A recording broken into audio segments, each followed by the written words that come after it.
Hello friends, welcome to unique English classes. I am Ravi sir. मेरे प्यारे दोस्त, आज मैं आपको ईट का कॉन्सेप्ट बताने वाला हूँ इस वीडियो में। तो आइए देखते हैं ईट के बारे में। ईट को जो है हम इंट्रोडक्टरी वर्ड भी कहते हैं। ईट को जो है हम सिंगुलर सब्जेक्ट भी कहते हैं। यानी यहाँ जो है हम ईट को इंट्रोडक्टरी वर्ड कहते हैं और ईट को जो है हम सिंगुलर सब्जेक्ट भी कहेंगे। सेंस होता है वह होता है यह, और इसके बाद जो है ईट को हम प्रोनाउन कहते हैं। ईट जो है वो एक प्रोनाउन भी है। तो आइए देखते हैं ईट जो है, ईट का हिंदी अर्थ होता है यह। ईट को हम इंट्रोडक्टरी वर्ड के नाम से जानते हैं, यानी ईट को हम प्रोनाउन भी कहते हैं। ईट जो है एक प्रोनाउन है। ईट को हम सिंगल सब्जेक्ट के रूप में हमेशा यूज करते हैं। अब यहाँ जो है जैसे आइए एग्जाम्पल में देखते हैं। जैसे हमने एग्जाम्पल दिया कि यह एक कुर्सी है, यह लाल है।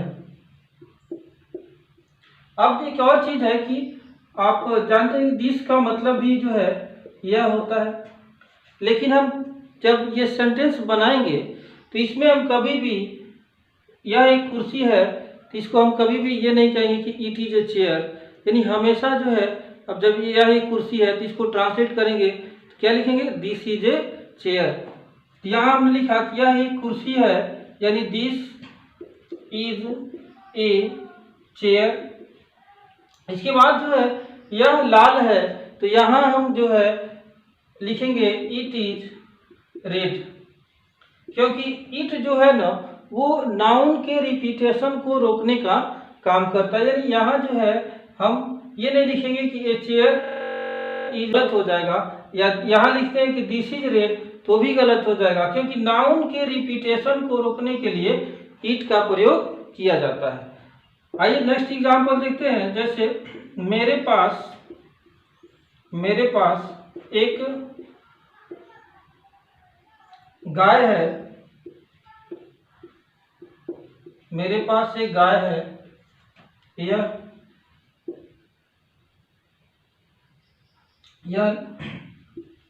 लाल है। या तो इसको जब बनाएंगे हम तो इसको जब ट्रांसलेट करेंगे तो क्या लिखेंगे कि आई हैव ए काऊ, और यहाँ जो है देखिए यह लाल है तो यहाँ जो है हम कभी भी ए काऊ इज रेड नहीं लिखेंगे या दिस काऊ इज रेड नहीं लिखेंगे। यहाँ लिखेंगे क्या कि it is red. Next example आइए देखते हैं। यानी यहाँ क्या करता है, इट का काम है कि नाउन के रिपीटेशन को रोकना, यानी नाउन के रिपीटेशन को ये क्या करता है, रोकता है। ठीक है, अब आइए नेक्स्ट एग्जांपल देखते हैं। मेरे पास एक कार है, यह लाल है। मेरे पास एक कार है, यह लाल है। तो इसको जब ट्रांसलेट करेंगे तो लिखेंगे क्या कि आई हैव ए काऊ, और यह लाल है तो यहाँ लिखेंगे क्या, इट इज रेड। यानी इट क्या करता है तो दिस के रिपीटेशन को रोकने का काम करता है। तो अभी मैंने आपको फर्स्ट में बताया इट के प्रयोग में कि इट जो है नाउन के रिपीटेशन को रोकने के लिए इट का प्रयोग करते हैं। अब आइए इट का जो है सेकेंड यूज देखते हैं। सेकेंड यूज है इट का, इन सेकेंड यूज सबसे पहले लिखेंगे इट, इट के बाद इज, इसके बाद हम लिखेंगे pertinent two plus dot dot dot plus other word plus full stop. ये जो है एक स्ट्रक्चर तैयार हो गया। इसका जो सेंस निकलेगा, हिंदी सेंस निकलेगा, वो होगा ठीक है। तो ईट जो है हमेशा जो है वो सिंगल सब्जेक्ट होता है, और जो वर्ब लेता है वो भी सिंगल लेता है, क्योंकि हमने आपको बताया था कि S S equal S P और P S equal P V, यानी सिंगल सब्जेक्ट होता है तो सिंगल वर्ब लेता है, और प्लूरल सब्जेक्ट होता है तो प्लूरल वर्ब लेता है। यहाँ जो हमने एक स्ट्रक्चर दिया कि it is pertinent two plus dot dot plus other word plus full stop, ये एक स्ट्रक्चर हो गया। अब आइए इसका सेंस हिंदी निकलेगा कि ठीक है। अब आइए इसको एग्जाम्पल में देखते हैं। जैसे मान लीजिए हमने कहा कि इस समय खेलना, इस समय खेलना ठीक है, इस समय खेलना ठीक है। इसको जब बनाएंगे ना, तो जब ट्रांसलेट करेंगे तो सबसे पहले लिखेंगे इतना लिख देंगे, यानी हम लिखेंगे इट इज पर्टिनेंट टू, ठीक है। इट इज पर्टिनेंट टू लिखने के बाद हम लिखेंगे यानी इस समय खेलना, यानी to play in this time, यानी it is pertinent to play in this time, इस समय खेलना ठीक है। अब इसको अगर हम निगेटिव सेंस में बनाते हैं, ये आपका अफर्मेटिव सेंस हो गया, लेकिन निगेटिव सेंस में जब बनाएंगे और मुझे ये कहना हो कि इस समय खेलना ठीक नहीं है, तो क्या कहेंगे, बनाएंगे it is not pertinent to play in this time, और सेंस क्या आ जाएगा, it is not pertinent to play in this time. Sense निकलेगा कि इस समय खेलना ठीक नहीं है। अगर यही चीज कहा जाए कि क्या इस समय खेलना ठीक है, तो क्या बनाएंगे सबसे पहले, यानी इसको हम इंट्रोगेटिव सेंटेंस कहेंगे, और इसको जो है बनाने के लिए सबसे पहले इज को बाहर ला देंगे, और इसके बाद लिखेंगे इट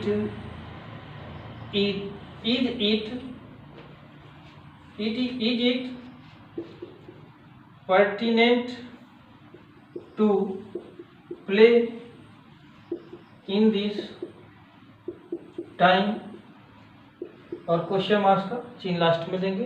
यानी इसका सेंस हो जाएगा is it pertinent to play in this time, यानी क्या इस समय खेलना ठीक है।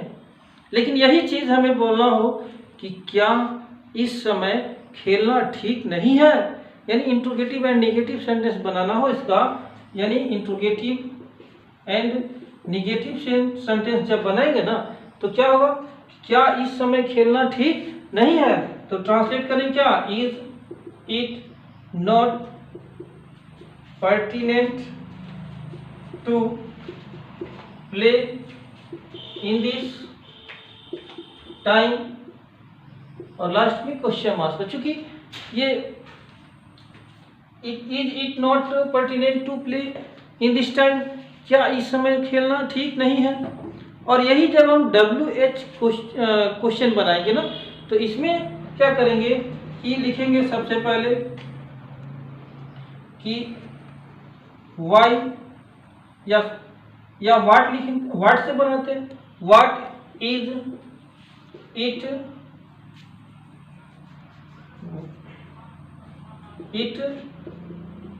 Pertinent to play in this time, यानी what is it pertinent to play in this time, यानी क्या इस समय खेलना ठीक है।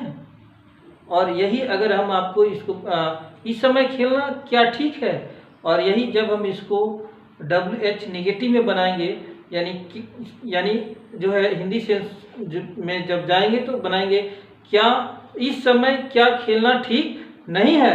तो इसको जब ट्रांसलेट करेंगे ना, यानी WH नेगेटिव बनाएंगे, WH इंट्रोगेटिव एंड नेगेटिव जब बनाएंगे, इस सेंस में लिखेंगे कि what is it not pertinent to play in this time,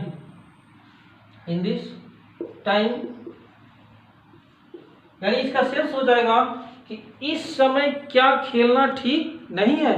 तो ऐसे करके जो है हम बहुत आसानी से इस स्ट्रक्चर पे जो है कई सेंटेंस बना सकते हैं। मैं आपको एक बता रहा हूँ, आप इससे 1000 सेंटेंस बना सकते हैं। ऐसे मैं आपको एक स्ट्रक्चर दे रहा हूँ, आप इससे हजारों सेंटेंस बना सकते हैं। जैसे मान लीजिए हमने कहा कि लिखना ठीक है, it is pertinent to write. लिखना ठीक नहीं है, it is not pertinent to write. क्या लिखना ठीक है, is it pertinent to write. क्या लिखना ठीक नहीं है, is it not pertinent to write. लिखना क्या ठीक है, तो बनाएंगे what is it pertinent to write. और लिखना क्या ठीक नहीं है, तो अगर बनाएंगे कि लिखना क्या ठीक नहीं है, तो बनाएंगे what is it not pertinent to write. ऐसे करके आप आसानी से इस स्ट्रक्चर के माध्यम से हजारों सेंटेंस बना सकते हैं। तथा इस वीडियो को आप पूरे भारत में शेयर करें, क्योंकि हर बच्चे को इसकी बहुत ज़रूरत है यह वीडियो देखने। और इसे जो है लाइक, शेयर और सब्सक्राइब करें, ताकि हमारा वीडियो आपको टाइम से मिल जाए। यह वीडियो देखने के लिए आपको बहुत बहुत धन्यवाद। Thank you very much.